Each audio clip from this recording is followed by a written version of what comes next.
5 каналдын түз эфиринде Учурда программасы, аны мен Кутман Маматазимов алып барам. Амансыздарбы? Кыргызстанда тажилдетке чалдыккандардын саны 1000ден ашты. Өлкө карантинге алынганына 1 айдан ашты. Бул аралыкта ар кандай социалдык маселелер курчуду. Алардын бири ушул Россияда жана башка өлкөлөрдө жүргөн кыргыз мигранттар болууда. Бүгүнкү эфирибизде биз ушул теманын алкагында бир канча суроолорго жооп издейбиз.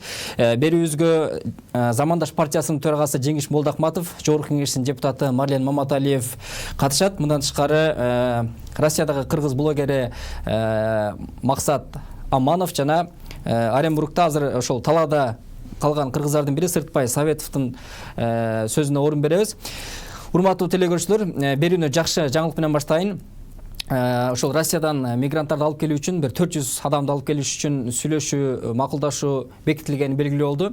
Азыркы күндө элчилик ошол тизимени тактап жатат. Биринчи болуп ага ошол боюнда бар аялдарды, оорукчандарды, балдарды алып келүүгө аракет көрүлүп жатат. Бул боюнча биз Кыргызстандын Россиядагы элчилигине байланышка чыкканбыз, бир канча суроолорду бергенге ошол тизимге кимдер кирет деген өңдү. Бирок азырынча жооп бере элек. Эгер жооп болсо эфирдин жүрүшүндө ага орун беребиз. Анда эмесе Марлен мырза, мына Жеңиш мырза экөөңүздөр видео жыйын куруп, ошол мигранттардын абалын таанышып, анан аны сиз ушул Жогорку Кеңеште көтөрүп, ушул бир кыймылдатмак болгонсуз да. Ушул боюнча кандай иштер жүрдү? Негизинен эле бул жерде бир гана мен жалгыз деп айткандан да алсыраак болоюн. Ал жерде ошол Замандаш партиянын мүчөлүгү, бир топ жарандар өздөрү, жана бир топ депутаттар дагы бардыгы биригилип, ушул биздин чет жакта калган ушул жарандарыбыз боюнча маселени бир топ көтөрүп келатабыз. Жөн эле көтөрүп эмес, айрым учурларда ушул комитеттин чечимдерин чыгарып атабыз, айрым учурларда ошол өзүбүздүн жыйынын токтомдорун, ошол Жогорку Кеңештин токтомдорун чыгарып атабыз. Айтор кандайдыр бир неме болбосун, ушул иш-чаранын алкагында өкмөт дагы бул жумушун алып кетти деп мен даңк айта алам. Анткени буга чейин менде бир топ маалыматтар бар эле. Мен өзүм дагы түз ушул премьер-министр менен жана башка ушул жетекчилер менен сүйлөшүп атканда ушул 1 майга чейин эч бир кыймыл болбойт дегенге мындай токтолуп атышты эле. Бирок андан кийин биз ушул жана айтып кеткендей бир топ иш-чаралардын алкагында мындай движение башталды деп айтсам болот да. Кыймыл башталды. Ошол кыймыл негизинде азыркы учурда мына 10 000ге жаран алып келинди. Ошол майдын аягына чейин дагы бир 1000ге жакын жаран алып келинет. Ошол эле учурда ошонун ичинде ошол 402 бул ушул Москвадагы келаткан жарандарыбыз да. Анан биз көтөрүп аткан ушул маселе бул бир эле бөлүгү. Ал кайсы бөлүк? Ал жанагы келе албай калган жарандардын көбүнчөсү маселени козгоп атканда, ошол жакта кичине аздан болсо дагы 20дан 30дан биздин жарандар калып калаттыр. Ошол Вьетнам мамлекети, Япония мамлекети, жана башка мамлекеттер экен. Ошол жакта азыркы учурда биздин жарандарыбызга кандай жардам берсек болот? Азык-түлүк маселеси боюнча, ошол жакта квартирасын төлөп аткан квартирасын төлөп берсек, жана башка дагы бир топ маселелердин боюнча көтөрүлгөн эле. Ал маселе ошол жыйында айтылып, бүгүн мен дагы бир жолу премьер-министр менен жеке сүйлөшүп, тастыктап, ошол маселелердин баары четинен чечилип келатканын аныктады. Ошол эле Япония келе турган болду. Ал эми башка жак келбей калган жарандарга азык-түлүк маселеси сөзсүз түрдө чечилип, жана квартира маселеси чечиле турганын бүгүн дагы премьер-министрдин оозунан угуп келдим. Жана ошондой эле ушул МИДтин дагы зам министри чогуу отуруп, ошол жерде маек куруп, ошол жерде дагы бир топ сүйлөшүүлөр жүргүздүк. Ошонун алкагында айта алам, Кудайым буйруса, ушул жакынкы араларда алып келгендерди алып келебиз. Ал эми алып келе албай калгандарыбызга ошол колдон келишинче ошол жакта азык-түлүк маселесин, квартира маселесин чечкенге аракет кылабыз да. Жеңиш мырза, мына сиз дагы ушул мигранттар менен баягы көп ишмердүүлүктү жүргүзүп атасыз. Аларды бул жака алып келүү, жеринде жардам берүү боюнча. Айтсаңыз, бүгүнкү күндө мигранттарда эң негизги маселе кайсы болуп атат? Көбүрөөк Кыргызстанга алып кеткиле дегендерби же ошол жеринен жардам бериш керек болуп атабы? Албетте Кыргызстанда 6,5 миллион калктын саны болсо, ошонун 5тен бири бүгүн сыртта. Анан эми ушундай оор кырдаалда албетте чоочуркап, кооптонуп, өзүнүн жакындарына, мекенине кайткысы келгендер көп. Ошол эле Россияда мисалы 200 000ден 400 000ге чейин, жарым миллионго чейин элибиз келгенге даяр. Бирок бул абдан мындай бир кооптуу жагдай, анткени Кыргызстан карантин бүтөт, мына Кудай кааласа жакын арада бүтөт. Көбүнө кайрылып айтып атабыз, мүмкүнчүлүктөр болсо белди бекен мына ошол жерде калып, кийин карантин бүткөндөн кийин жумуш ордун таап, жакындарды, үй бүлөлөрдү бакканга бир мүмкүнчүлүк түзүш керек деп атабыз да. Сиз айткандай, көбүн эсе бул Орусияда билесиздер, мына бейрасмий 1 миллион болсо, ошонун 90% Орусияда. Андан кийин мына Казакстан, Туркияда жана башка көп жерде. жана мен сөзүңүздүн эң алгачкы сөзүңүздү бир оңдоп кетейин деп атам. Анткени азыр ар бир айтылган сөз бул тыңшалып, анан тыңдалып турат да. Мына ошол абдан кооптуу. 17 майда Москвадан Бишкекке рейс коюлду. Бул принципиалдуу чечим кабыл алынды. Бирок канча орунду экени азыр чечим мындай так маалымат жок.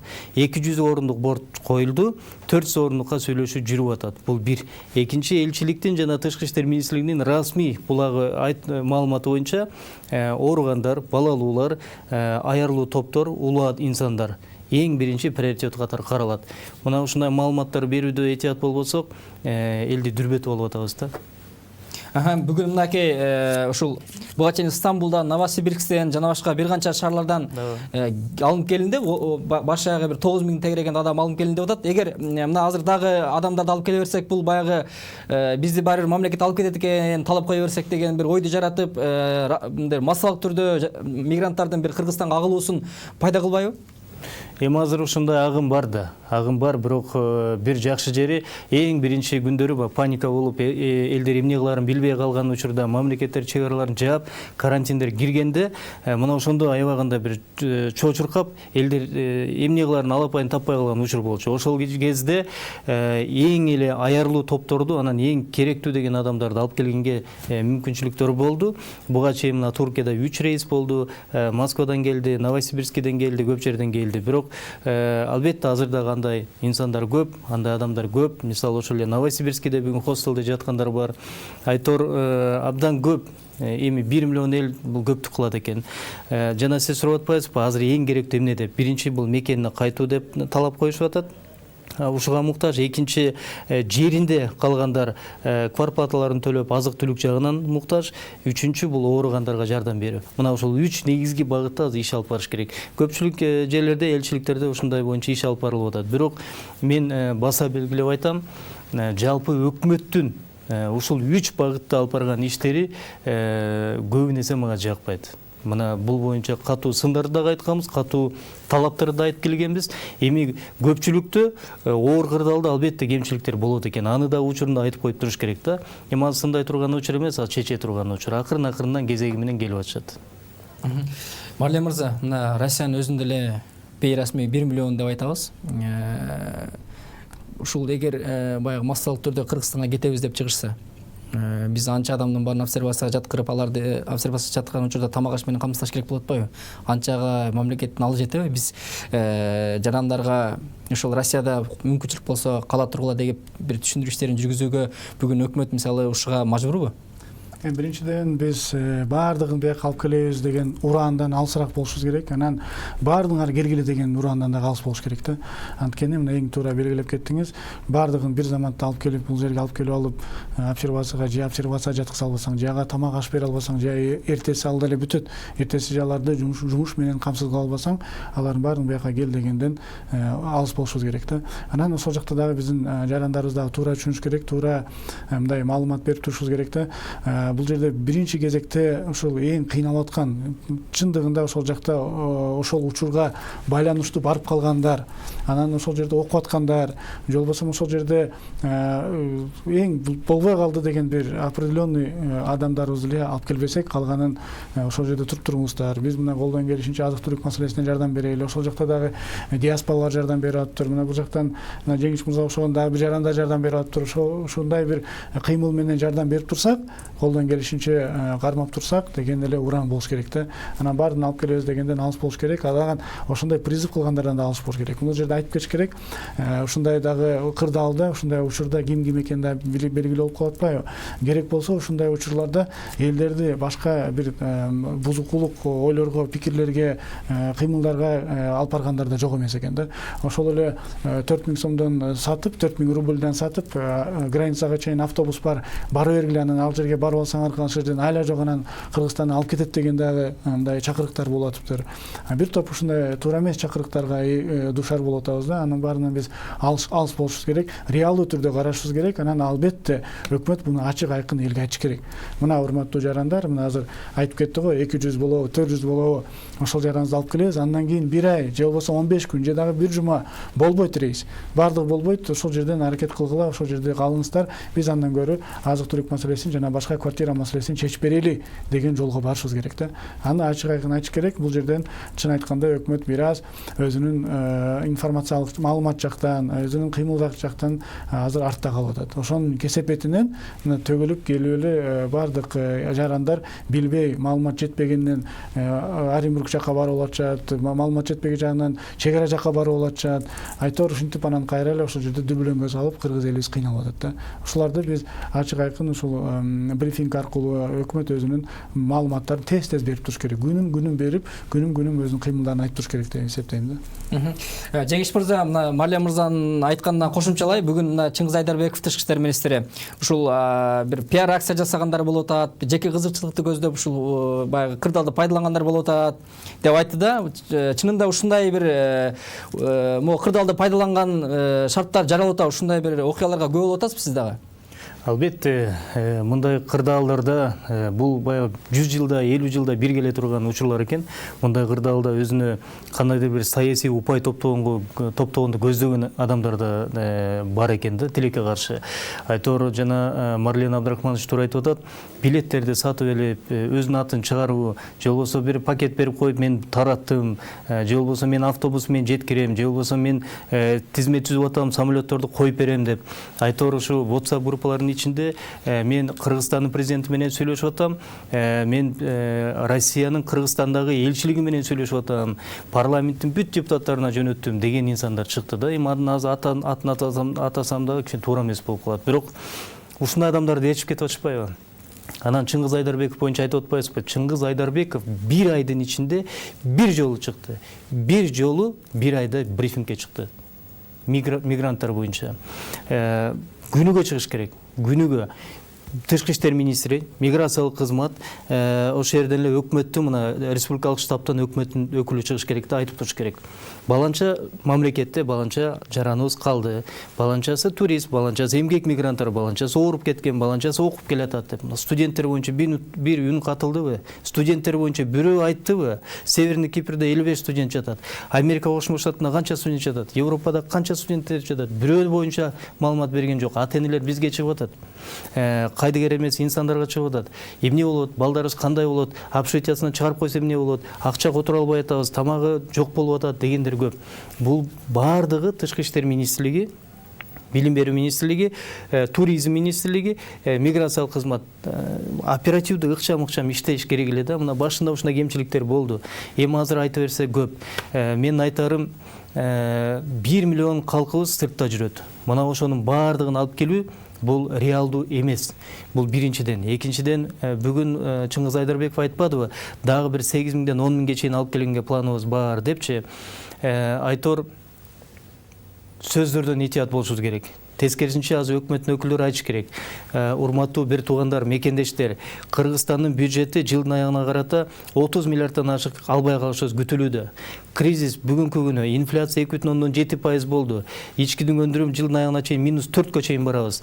Кризис аягында чоң болот, жумуш орунду жок болот. Ошондуктан белиңерди бекем бугула дагы, калган жериңерде чыдагыла, ошол жерде жашагыла. Мына биз баланча миллион бөлдүк, элчиликтен жардам берилет, жатканыңар тамаңар камсыз болосуңар деп туруп ошол жерден жумуш тапкыла деп айтыш керек, кайрылыш керек. Себеби бири-биринин сөзүн ээрчип, жанагындай мен кантип айтсак буларды бир элди бузган коомдук саясий ишмерлердин артына ээрчибестен расмий булактарды болуш керек. Мамлекеттик орган жаманбы жакшыбы мамлекеттик орган да. Мына ошолордон расмий маалыматтарды алып, ордунда калып бүгүн иштеши керек. Туркиядан бирөө чыкты. Айтор айтат, менин кичинекей балам бар дейт, 2 балам бар дейт. Мен эмне кылсам, Жеңиш байке, мен Кыргызстанга кайтып барсам, сырттан келдиң деп чоочуркалап менин бир туугандарым жана алыскы туугандарым кабыл албай коркунучу бар. Эгерде мен биякта калсам, квартирамды жашай албайм, төлөй албайм дейт да. Квартираң канча керек десем, бир $50 тегелетеси дейт. Анан айттык, эгерде андай боло турган болсо, Кыргызстанга кайтсаң, жарым ай обсервацияда болосуң. Кийин кайра Туркияга кайтып келиш үчүн алдагы өзүнчө бир каражат. Андан көрө кел квартираңды төлөп берели, ошол жакта жат, балдарың менен чыда. Карантин 2 жумадан кийин бүтөт Туркияда, мына көп жеринде бүтө баштады. Жумуш таап да балдарың багып кет. Мына ушундай кайрылуулар болуш керек болуп атат да. Рахмат, бизде байланышта Москвадагы кыргыз блогери Максат Аманов бар экен. Максат, саламатсыңбы? Максат, айтсаңыз, ушул Москвада, жалпы Россияда ушул мигранттардын бүгүнкү күндө абалы кандай? Баягы көчөдө азык-түлүк ал жакта кымбаттаган жокпу? Уун, май, андан тышкары баягы визасы аяктап калгандарды көчөдөн милиционерлер камап, же болбосо баягы кара тизмеге киргизген сыяктуу мындай бир аракеттер байкалбайбы? Андайлар байкалган жок. Карантин башталгандан бери негизи эле продукттор жагынан кымбаттоо дегеле Россияда байкалган жок. Бирок 10 күнгө делген карантин дээрлик 6 жумага узаргандыгына байланыштуу бүгүнкү күндө мигранттар дээрлик жумуш орундугу азайып, көпчүлүгү азык-түлүгү түгөнгөн учурлар көп атат. Ошондой эле кыйналган азык-түлүккө муктаж, квартплатага акчасы калбай калган мигранттар азайбагандай көп болуп атат. Жардам сурагандар көп. Анан жолдо документтер боюнча ошол карантин башталып өзгөчө кырдаал киргизилгенден бери текшерүүлөр жок. Мени дагы мисалы 2-3 жолу тосуп текшерди, болгону пропуск системасы киргенден кийин пропуск деле текшерди документтерди. Ал эми регистрация, анан трудовой договорлорду текшерген жок. Анткени азыркы учурда границалар жабылгандыгына байланыштуу документтерди түзүүгө дагы шарт болгондугuna байланыштуу азыркы учурда ушундай мыйзамдар каралыптыр. Мигранттардын документтерин текшербөө. Анан туура эмес болсо дагы аларды азыркы учурда эч кандай аларга каршы эме колдоно албайт. Чара колдоно алышпайт, камай алышпайт, анан депортация да кыла алышпайт. Жакшы, бул жагынан орус бийлиги ушундай түшүнүү менен мамиле кылып атыптыр. Ал эми баягы ошол жакта ишкерлер, өзүнүн эле кыргыз ишкерлер, фонддор чогулуп алып мигранттарга жардам берүү аракеттерин уюштуруп атышпайбы? Ошолор баягы шаар аралап жүргөндө, биринен бири жеткенде ошол жагы кандай болуп атат? Ооба, азыр жардамга муктаждар чындыгында эле көп болгондугуна байланыштуу жеке ишкерлер бул жакта, анан фонддор уюштурулуп мигранттарга жардам берүү, азык-түлүктөрдү жеткирүү менен алек болушууда. Көпчүлүк азыр пропуск системасы киргизгенден бери жалаң жумушу барлар гана көчөгө чыгууга укугу бар, анан ошолор гана жардам беришүүдө. Анан болбосо кимде жумушу жок болсо, үйүндө олтурса, алар сыртка чыкса, штраф төлөнүп атат 5000 чейин. Анан андай тоскоолдуктар байкала элек, бирок көпчүлүгү эле жардам берүүлөр кеңири эле аткарылып атат. Үйлөрүнө чейин барып азык-түлүктөрдү жеткирип келип атышат. Рахмат, сиздер баягы блогер катары, анан баягы диаспора өкүлдөрү менен иштеп атпайсыздарбы? Анан баягы жардам бергенде ал жакта кандай кылып тизме түзүп жардам берип атасыздар? Мисалы бир жардам алганга кайра жардам бере бербеш үчүн, кайра алып анан башкалар калып кетпеш үчүн баягы бирдиктүү бир тизме түзүп, бир уюшуп, ушундай бир элчилик менен чогуу атайын тизменин үстүндө иш алып баруу болуп атабы? Элчиликке ошол карантин убагынан кийин 2 жума өткөндөн кийин эле адамдардын саны аябагандай очередь болушту. Кезекте тургандар аябагандай көбөйдү, жардамга муктаждар. Анан элчилик жардам берип атат, диаспора өкүлдөрү дагы жардам берип атат дегенден кийин интернет тармактарында номерлер тарады, ушуларга байланышыңыздар, жардам беребиз дегендер. Анан фонддордун дагы өздөрүнүн номерлери менен чыкты. Ким жардамга муктаж болсо, телефон аркылуу байланышып, көйгөйлөрүн айтса жардам беребиз депчи. Анан атайын тизмектер байкалган жок, бирок кезинен барып эле чындыгында эле жардамга муктаж болгондорго колдон келген жардамдарын берип атышат. Максат, рахмат сизге, байланышка чыгып ушул маалымат бергениңизге, ишиңизге ийгилик каалайбыз. Рахмат. Рахмат. Марле мырза, мына чет өлкөдөгү ушул жарандар да өз алдынча уюшуп бир жардам берип атышат. Анан Бизде мисалы шашлык түрдө социалдык өнүгүү министри баягындай киргизбедиби электрондук баягындай портал. Бир адам фамилиясын жазганда ошол кайсы учурда эмне продукт алганы чыгып калат деп ушундай маалымат берди го Улукбек Кочкоровчу. Бүгүнкү күндө мисалы Россияга дагы ушундай бир портал, өзүнчө электрондук порталды тезден иштеп чыгып элчилик ишке киргизүүсү керек болуп турат. Анткени бир ишкер жардам берсе, ал билбейт дагы мурда жардам берилдиби. Кайра анын үстүнөн барып дагы бир ишкер жардам берип, ортодо бирөө калып, бирөө жардам алып, ушундай бир теңсиздик жаралбаш үчүн. Туура, бул маселени ушул биринчи жерден болуп ушул премьер-министрге ачык айта берем. Бул жерде эмне премьер-министрге мен ушу сунуш кылдым эле да. Анткени өзүм да ушул жардам берип атканда бир жерге барсак, ошол жерге мага чейин бир 4-5 жардам берип коюптур. Анан мен дагы бир жерге келсек, ал жерге такыр эч ким келген эмес экен да. Ошонун алкагында бир программа түзүп, эми булар бир аз башкачараак кылып койду. Аны карта түрүндө эле көрсө болот эле да. Чоң килейген картаны штабка коюп коюп эле, ошол жерге канча жаран керектүү болсо, ошол жерге кызыл точка менен эле чыгып турат. А жардам бергенде кайра зеленый точка болуп күйүп калат эле да. Ушул сыяктуу программаны түзүш керек эле. Эми шашлык түрдө бир аз башкачараак программа түзүп калыптыр, бирок ушуну эле азыр сөз түрдө элчиликке бериш керек. Анткени ал жерде да ушул маселе өтө кооптуу болуп атат. Андан сырткары биз көрдүк го, андан сырткары керек болсо колунда барлар бир мындай случай болду Бишкекте эле. Өзүнүн камагы бар экен, өзүнүн дагы бир 2-3 бир ишканасы бар экен. Ошого карабай болбой эле ошо жазылып пакет алгандар да жок эмес да. Ошондойлор да болду да. Мен ойлойм ошолорду аттестат этиш үчүн, кайра кайталанып бербеш үчүн бул программаны сөз түрдө биз немеге дагы элчиликке дагы беришибиз керек. Элчилик бул эми оңой эле, ал көп деле мындай ресурс деле талап кылбайт, бирок ачык айкындык билинип калат эле, анан кийин баардыгына жардам бере турган мүмкүнчүлүк түзүлөт эле да. Буну сөз түрдө ишке ашырыш керек деп ойлойм, жана тапшырма беребиз боюнча сөз түрдө беребиз. Жакшы идея айттыңыз азыр. Ушул сөзүңүздөн улайм, Жеңиш мырза, өткөндө ошол мен жашаган айылдарда ушундай жардам берилип атпыр. Баягы муктажбы, муктаж эмеспи, катарынан эле жардам берилип атпыр да, өкмөт ушундай жардам берип аткан экен. Анан баягы жардамдын ушундай таралып атканын көрүп, мен дагы алдым дагы, анан бир муктаж үй бүлөнү билет элем, эч бир жардам албаган. Ошол үйгө апарып бермек болдум да. Анан мындайча айтканда, жардамга муктаж же муктаж эмес экенин баягы карабай эле бүгүнкү күндө катарынан эле бир каптан ун таратып атканына мен өзүм күбө болдум да. Анан айтсаңыз, ушундай учурда мисалы биз өкмөттүн акчасын баягы эффективдүү колдонуу канчалык ишке ашып атат? Эми Кыргызстандын ичинде бул маселе албетте бар жана чоң, анткени буга чейин бизде база жок эле. Абдан туура бир маселени козгоп кеттиңиз. Бирөө берсе анын үстүнө дагы бирөө берип, анын үстүнө да мамлекет берип кеткен учурлар бар. Ошол эле жандагы адамга эч ким бербей алган нерселер катталганда, ошол эле Каракол шаарында, шаарларда аябай көп. Бирок сырттагы эмгек мигранттары боюнча бул кичине кыйыныраак маселе. Бирок киргизе турган учур келди. Бул эки нерсени жапсак болот. Биринчи, бул кыйналган жана жардамга муктаж адамдардын тизмесин түзө алабыз. Бир, экинчи, жалпы биздин жарандарыбыздын учетун алып койсок болот да. Бул анткени электрондошкон нерсе болуп атат да. Айтор ошол эле Туркияда, Россияда, башка жерлерде жардамдар көргөзүлүп атканда, эми ачыгын айтканда бар жанагындай алтын сааттар менен, эми укмуш, эми алтын чоң цепочкалар менен келип жардамдарды алып кеткен күндөр да болду да. Эми аларга эчтеке дей албайт экенсиң, жардамды бергенден кийин беришиң керек экен да. Бирок анын ордуна чын эле жардамга муктаж адамдар алса жакшы болот эле да.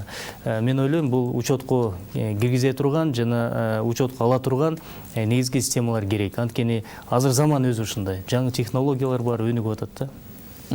Жеңиш мырза, сиз чет өлкөдө көптөгөн студенттер менен да иш алып баратасыз. Мына орус бийлиги баягы визасы бүтүп калгандарды азырынча текшербей туруу боюнча бир жеңилдик караптыр мигранттаргачы. Башка өлкөлөрдө кандай болуп атат? Мисалы, бүгүн 58 өлкөдөн Кыргызстанга келүүнү каалагандар бар экен. Сиздин маалымат барбы? Сизге кайрылгандар барбы? Абдан көп, ошол эле Орусиянын өзүндө эле бир 21 миңден ашык бүгүн студенттер бар. Бул жалгыз эле Россияда эмес, бул карантин кирген бардык мамлекеттерде, бул дүйнө жүзү боюнча бардык мамлекеттерде жеңилдиктер каралды. Бул визалар боюнча, бул каттоолор боюнча регистрация. Мисалы ошол эле Вьетнамда визалар бүтүп калган студенттер жана эмгек мигранттар бар. Алардыкы автоматтык түрдө кийин узартылып кете берет. Же ошол мөөнөт бүтүп калганы менен кайра уча берет, штраф төлөнбөйт. Туркияда бардык жерде ушундай. Анткени кырдаалышка түрттү да. Бул бир жагы, экинчи жагы кээ бир мамлекеттер бар. Мисалы Туркиянын ичинде Северный Кипр деген шаар бар, билесиздер. Ал ошо мамлекет тарабынан баягы статусу жок да. Биздин Стамбулдагы же болбосо Анкарадагы элчилик а жерге эч кандай ыйгарым укуктар иштебейт. Элчиликтен мындай түз мамлекет, түз ошо элчи, түз өзү кийлигише албайт Северный Кипрга. Ошол жерде мисалы 55 студент бар. 55 студентти башкача жолдор менен жардам бериш керек да. Мына ошондой учурлар көп. Анан студенттер экиге бөлүнөт, билесиздер. Бюджетниктер, контрактниктер.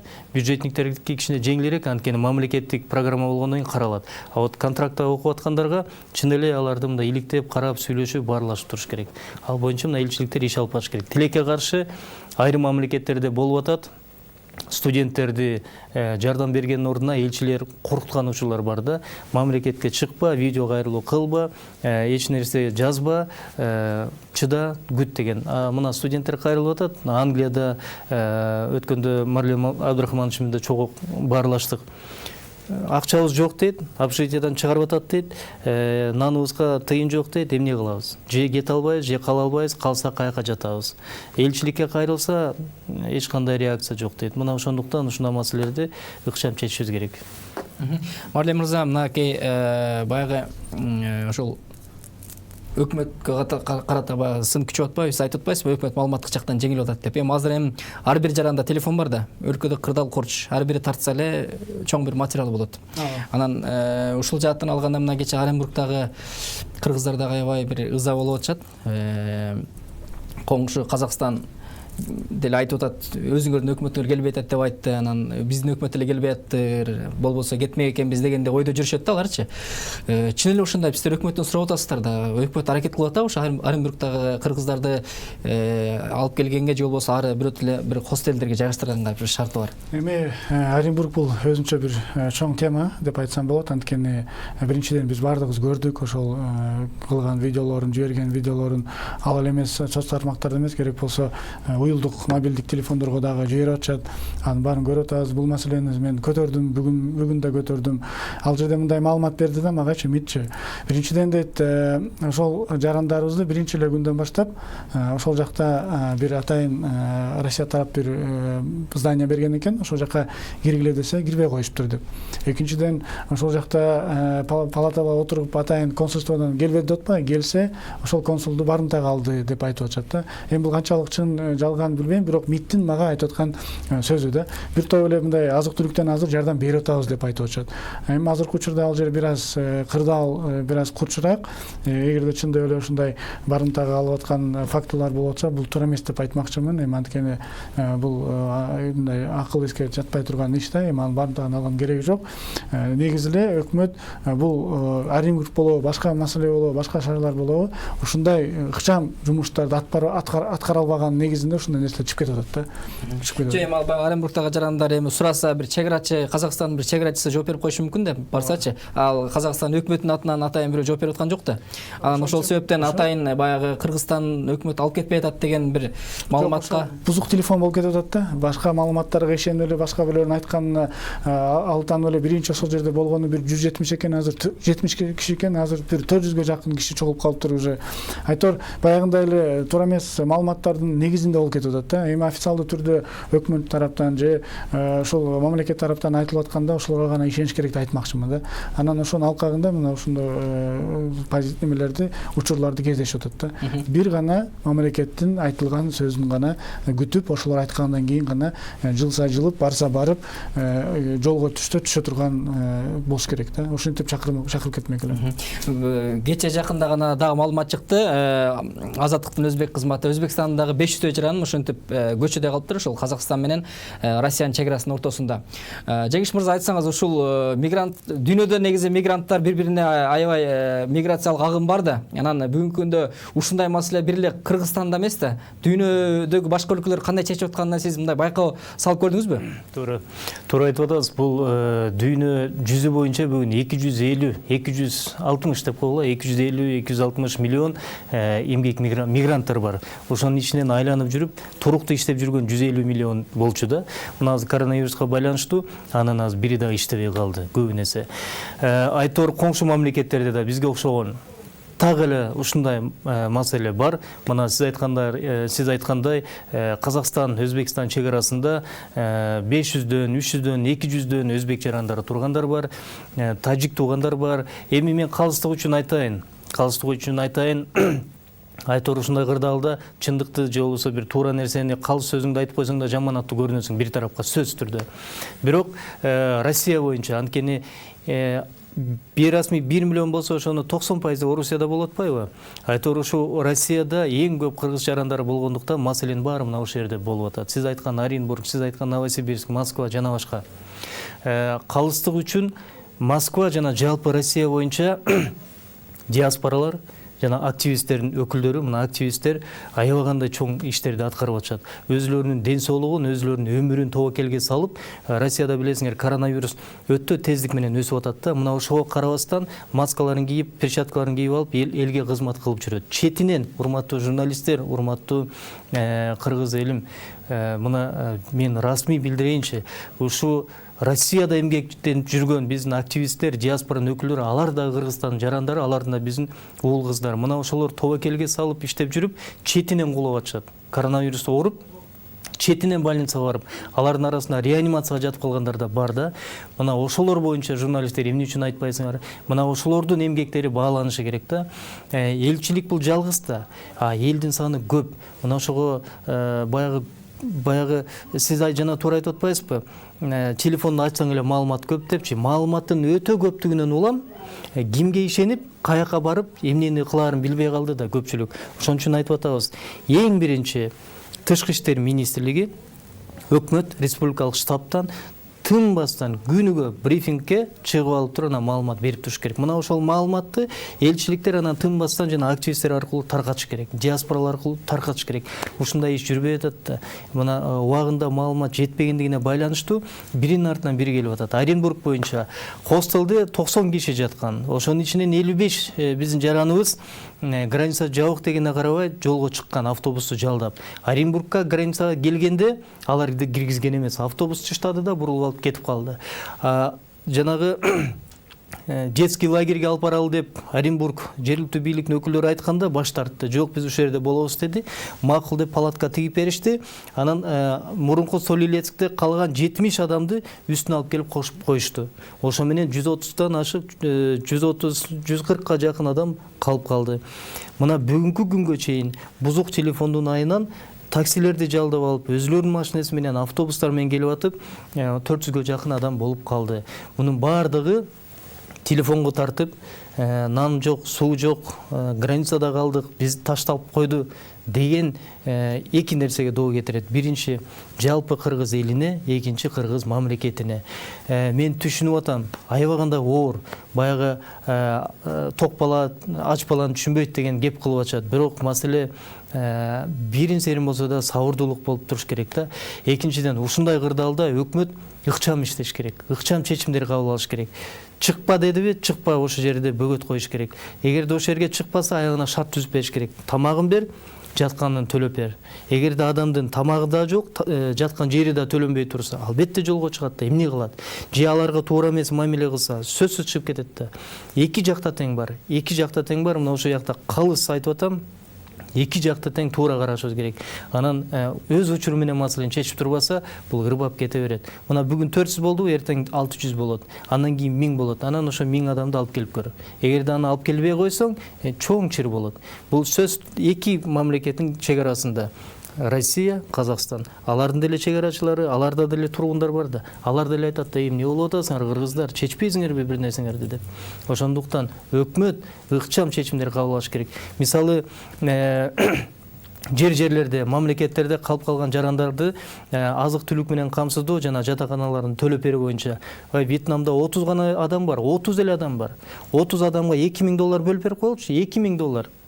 Мына ошол жерде мына тамагың, мен мисал айтып атам да, тамагың, мына жаткан жериң деп. Алар бир приоритеттүү нерсени сурап атат. Материалдык жардам бергиле, рейсти анан кийин коюп бергиле деп атат.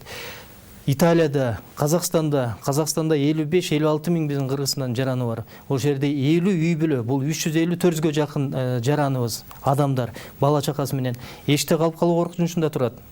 Марлен Абдрахманович менен өкмөткө канча кайрылдык, парламентте, комитетте канча болду? 2 жума болду көтөрүлгөнүнө. 2 жуманын ичинде бөлүнгөн 5 миллион сомду эмне деп туруп распоряжение менен премьер-министр бөлүп берип коюш керек да. Аны эмне кол койбой атышат? Эмне үчүн кармап турган 5 миллионду бөлө албай атабыз? 5 миллионду алып туруп айтпайбы, мына Казакстанга 1 миллион, мына Италияга 24 адам бар, эшикте калып калган. Мына 24 адам, Туркияга 1 миллион, мына тияка Вьетнамга бир $5,000 деп. Жапониядан 40 адам, Түштүк Кореядан 45 адамдай, 40 адамдай келип учуп келет, Кудай кааласа 13-үндө. Автобусын чечип бергенге канча жол сурандык? Билеттерин чөп берген канча сурандык? Чечилбей атат да маселе. Акча бар, чечилбей атат. Рахмат, азыр биз ошол Оренбургда ошо талаада калган кыргыздардын бири, ошолордун арасында отурган Сыртбай Советов аттуу мырза менен буга чейин алдын ала макулдаштык эле, бирок байланышка чыкпай жатат. Марлен мырза, мынакей бүгүнкү күндө ошол баягы батирге төлөй турган акчасы жоктор, азык түлүгү жокторду эми мындай турганда биз билбейбиз да. Кимисиники бар, кимисиники жок. Аларды албетте баягы алып чыгып, анан баягындай бир лагерь түзүп, анан ошол жерге жайгаштыруу балким ыңгайлуу деген дагы сунуштар чыгып атат да. Ушуга кандай карайсыз? Анткени бирөө кымбат батирде жашайт, бирөө арзан батирде жашайт.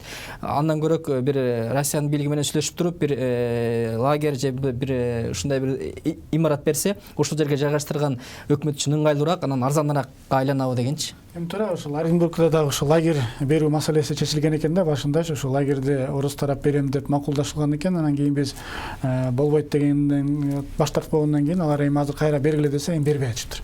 Эми аларды да туура түшүнсө болот да, бергенде ала бербейсиңби дегендей маселе болот да. Эми бардыгын албетте бир квартираларын төлөгөн маселе бул өзүнчө маселе, бирок бир жерге алып келип чогултуп койгон дагы бул өзүнчө маселе да. Анан эми адресине караш керек деп ойлойм. Колдон келишинче эгер арзаныраак квартиралар болсо, арзан квартираласын ошол жерден эле төлөп бериш керек. Ал эми колдон келбеген айткандар мына хостел деп чыгып атпайбы? Ушу хостелдерди эң ыңгайлысы ушу хостелдер эле болуп атат да. Хостелдерге жайгаштырып, ушулардын баарын чечип беришибиз керекпиз. Биз сөзсүз түрдө аларды сырттан калтырбашыбыз керек да. Ошол эгерде айтып кетпеди, туура айтып кетти. Маселесин чечип бербей атсак, тамак ашын же квартирасын чечип бербей атсак, анан албетте жолго чыгып кетет айла жоктугунан. Ошондой акыбалга жеткизбеш үчүн бат-бат ылчам чечип бериш керек. Тилекке каршы мына чын айтат, мына 1 жума, 2 жумага уже баратат. 2 жумадан бери бир болбогон бир 5 миллион сомду уже бөлө албай атат да. Бат чече турган нерселер калып калып атат. Мен ойлойм, мына бүгүнкү премьер-министр менен сүйлөшүүдөн кийин ылчам чечилип калыш керек деп ойлойм. Анткени эртең бизге отчетко келет экен. Отчеттун астына дагы мен ойлойм бул чечимди чыгарып келет, жөн келбейт. Чыгарбаса анда биз ал жерде айта турган сөздү айтабыз, кабыл ала турган чечимдерди кабыл алып беребиз да. Негизинен эле эң негизги ошо маселеси квартирасы төлөй турган, жашай турган жерин төлөп берсек, тамагын төлөп берсек, биздин көпчүлүк жарандарыбыз ошол жерде күтүп турган өзү жакшы. Эртең бүтүп калат бул карантин. Бүткөндөн кийин алар кайра өзүнүн жумушун улантып кетиш керек. Бияка акча кетирип, самолет менен келип алып, анан кайра дагы учуш маселеси туулат. Бияктын жумуштугу жоктугу туулат. Андан өтүп, эми аны дагы ачык айта бериш керек. Ачык айткандан эми эч бир уй албаш керек. Керек болсо айрым учурларда бияка келип алып, өзүнүн эле туугандарын, өзүнүн эле жарандарын, өзүнүн мамлекетин жуктуруп коюп атпайбы? Ошондуктан биз бул жерде мындай саясатты башка жакка бурушубуз керек да. Чындап кыйналып аткан, чындап операциянын алкагында студенттер жана башкаларды алып келиш керек дагы, а бирок башкаларын мүмкүн болушунча ошол жакта кармаш керек. Бул боюнча акча маселеси туулган жок. Маселе акча бар. Биз керек болсо комитеттен дагы акча бөлүп берели деген мен ар бир комитеттин мүчөсү менен сүйлөшүп чыктым. Бардык айттым, Арлен, эгерде дагы акча келе турган болсо биз бөлүп берели деген маселе козголуп атат да. Премьер-министр өзү дагы айтып атат, кой берейин деп. Бирок бир аз ошол организационный маселелерден биз калып калып атабыз. Ошол убакытта кантип аякта кимди муктаж, анан ким муктаж эмес экенин кантип билебиз биз ошону? Эми бул жерде элчилик жалгыз болуп бардыгын чече албайт. Бул жерге сөзсүз түрдө биз жардам беришибиз керек. Ошол жерде биздин өзүбүздүн диаспоралардын жардамы менен, анан биякта ошол ар дайым ошол мигранттар менен иштеген баягы активисттер менен чогуу, жеңиш мырзалар менен чогуу бирдикте алып барыш керек деп ойлойм да. Бир алып барбасак, анткени элчилик өзү жалгыз мунун баарын кыла албайт. Рахмат, урматтуу коноктор, бүгүнкү берүүбүз ушу менен жыйынтыктайбыз. Бизге бөлүнгөн убакыт соңуна чыкты. Урматтуу телегөөчүлөр, сиздер 5-калын түз эфиринде Учурда программасын көрдүңүздөр. Аны мен Кутман Маматазимов алып бардым. Бүгүнкү биздин эфирде Замандаш партиясынын төрагасы Жеңиш Молдахматов жана Жогорку Кеңештин депутаты Марлен Маматалиев болду. Урматтуу телегөөчүлөр, кайрадан эфир аркылуу амандашканча саламатта калыңыздар.